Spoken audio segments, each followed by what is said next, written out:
That's the sound of Hong Kong residents booing the Chinese national anthem as it plays before a soccer match on a Tuesday night, which is an illegal act in mainland China.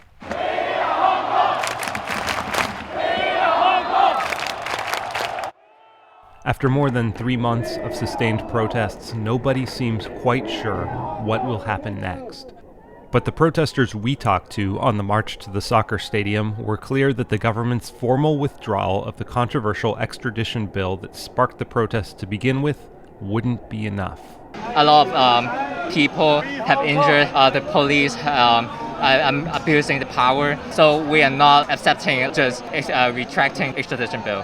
因為其實我覺得我哋最大嘅問題就係我哋想要政府回應返我哋嗰5大訴求，但係其實佢哋從來都冇回應過啦。The protest starts with a bill, that extradition bill, but the nature of it has changed soon after the outbreak.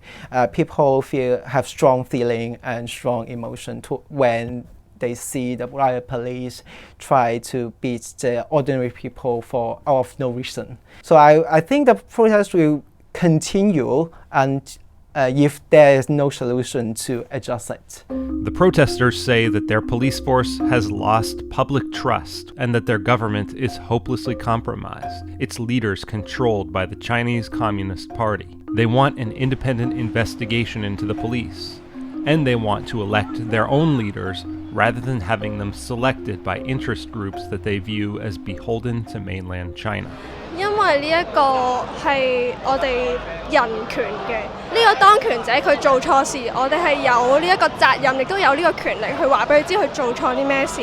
Chinese government is controlling the Hong Kong government. The Hong Kong government is obviously controlled totally by the communist government. So that is something that has surfaced within these 3 months of protests, where we have seen Carrie Lam really having her hands tied. We have a chief executive who is only responding to the requests of the Beijing government. Imagery of protesters holding American flags while marching outside the US consulate has made its way into international press coverage.